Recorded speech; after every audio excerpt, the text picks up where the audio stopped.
Wow, the WBC just won't quit. Devin Haney continues to get looked over and screwed in the world of boxing. Doesn't look like any Ryan Garcia or Joseph JOJO Diaz. We're going to talk about it. Gang. What up, Fight World? It's your boy Ego, and I'm back with some more boxing. Make sure you smash the like button. I need everybody watching this video. If you appreciate the channel, throw a like on the video, share, comment. These are great ways, more importantly, for other people. You guys somehow found the video, and this is a great way for others who are looking forward to this content to find the content just like you found it. This is Ego, your one-stop shop for all your boxing needs. Lega. Now, Devin Haney continues to get screwed in the world of boxing. This is outrageous at this point, and enough is enough. So leave it to your boy Ego to use my platform and speak on it. So the WBC has recently made a suggestion for all the fights that they want to see. And one of them was Ryan Garcia versus Joseph JOJO Diaz, who was an Olympian, previously fought Gary Russell Jr. But the person they're leaving out is the WBC champion, Devin Haney. Devin Haney did speak on this on his social media, and it's teetering on the edge of just really ridiculousness. And it doesn't make sense to me why Devin Haney can't seem to land any of these big fights. At this point, boxing continues to shoot itself in the foot. It'd rather make fights with Vander Holyfield and Riddick Bowe and these types of things. But I'm 100% certain that this is not Devin Haney's doing at this point, because so many different fighters, tethered to different promoters, they've all met the same fate and none of them fight. You had Teofimo Lopez said he was sending a contract to George Kambosos and also sending a contract to Devin Haney. Didn't happen, right? So Bob Arum also got on the record and said that Teofimo couldn't fight because he has an expecting wife. So a Devin Haney fight wouldn't happen this year because his wife was pregnant and he was looking back to get in October. And ironically enough, Teofimo, he's had nothing but setbacks and pushbacks and date switches with Triller. So it begs the question, how come Teofimo couldn't fight against Devin Haney if in the end he's still not fighting? You know, they're talking about his date got moved again for the 5th, 6th time. So he could have fought Devin Haney. But for the sake of this video, I want to keep it focused. Joseph JOJO Diaz and Ryan Garcia. Now, JOJO Diaz stepped in for Ryan Garcia, who recently, earlier this year, announced that he was fighting a dangerous foe, Javier Fortuna. And then a week later, literally a week later, Ryan Garcia pulled out. And he said he had too much going on in his life. His personal life was too chaotic. So as a result, he wasn't going to be able to actually fight Javier Fortuna. So a week later, he pulled out. Golden Boy, another Golden Boy fighter, replaced him. So Golden Boy put in Joseph JOJO Diaz, and then he showed up. He moved up in weight from 130 to lightweight 135. Had a cut, dealt with that, and, convincingly beat Javier Fortuna, who was a boogeyman at lightweight. Not too many people wanted to fight him. So you give a lot of credit to Joseph JOJO Diaz for that. And it was seemingly good because him and Devin Haney had an exchange in post-fight. He said these guys are scared and he's down to fight Devin Haney or Ryan Garcia. But now fast forward to the future, the WBC is saying that Devin Haney must wait to have the mandatories fight each other. Never in the history of the sport of boxing do I recall a situation quite like this, where you had two separate mandatories who were in positions to recently fight for a title against the numero uno and, an actual champion and title holder. And for whatever reason, the sanctioning body elected to instead have them fight each other.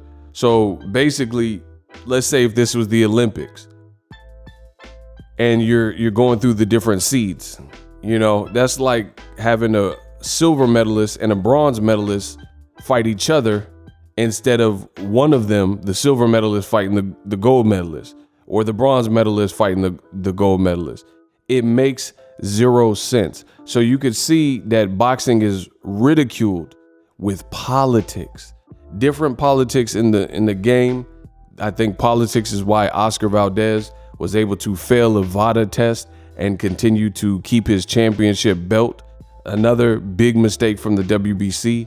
In addition to that particular fight with Oscar Valdez, many people, including his opponent, Robson Conceição, believe that Valdez lost that fight. So it was all around a mess and a nightmare, a PR nightmare. Not only did Valdez test positive for some banned substance, phentermine, that he said he ingested with no proof from T. People thought he won via robbery, and he should have never even been allowed to fight the guy because he broke VADA rules, which he was signed up for. So in the same vein, the WBC is like they're trying to lose all respect from the fans and all credibility. The WBC is on thin ice. They continue year after year to denigrate boxing with weird decision-making moves. And they think a Juneteenth belt with some slave being emancipated and breaking through shackles is going to be enough for African-American fighters like Devin Haney, who are not getting the opportunities. And they're thinking that's enough for boxing. And the crazy part is Joseph JOJO Diaz and Ryan Garcia, it's not even a bad fight. This is more so about the principle. Why is Devin Haney constantly having to take a back burner and he's the champion? In what world and what alternate universe is the runner-ups or the mandatories who don't have the certified belt, interim silver champions, don't want an opportunity? You know, even Dillian White, I don't agree with a lot of the stuff he does, but I'll give him credit where credit's due. Dillian White has always advocated for his WBC title shot. He's always said he wanted to fight Deontay Wilder, whether you think he can win or lose that fight. He's always said that. He also said he would fight Tyson Fury, and he hasn't, gotten that opportunity. Now the WBC said he's not even the mandatory anymore, which is a separate subject. But the point I'm making is simple. You have a challenger who at the time was the WBC silver / interim, whatever belt he had, and he was trying to secure the fight to the point where he even threatened legal action on the WBC. But two Golden Boy fighters, both Mexican-American, and a company founded in Mexico, in the WBC, it seems like there's clear-cut favorites and favoritism. De La Hoya, also a Mexican-American, and Golden Boy, you're allowing a Mexican-American in Oscar Valdez to fail a drug test and then continue to keep his belt and fight, right? And then in a short term later, you have a Mexican-American fighter, Ryan Garcia, and JOJO Diaz Jr., and they're both Mexican-American, and you're authorizing them to fight each other when the whole world knows one of them should see Devin Haney. So the optics look incredibly bad for the WBC. I don't really think there's any other nice way to put it, but from the outside looking in, it doesn't look right, and it looks like the WBC is messing up their brand and playing favorites. And I don't know what Devin Haney is really going to have to do to secure the fight. And it's getting bad because the fans continue, especially since the WBC put him in this position, to get made fun of. What I mean is Devin Haney received his belt, quote unquote, via email because Lomachenko, who was the champion, should have had to fight him, and he didn't, and they made him the franchise champion. So when that happened, Devin Haney got a full-body WBC belt without the traditional go through a champion like Errol Spence beating Kell Brook to become a champion, etc. So that was a bad look for the WBC because now Devin Haney, people will try to hold that against him when we know it's not his fault, and we know he wanted to fight Lomachenko too. So the WBC continues time and time again to denigrate everything that they've worked for and the long history in boxing with poor decision making. And it really can't even be justified why Devin Haney is not given a chance. And it looks really bad. And I want you to leave a detailed comment if you agree with me.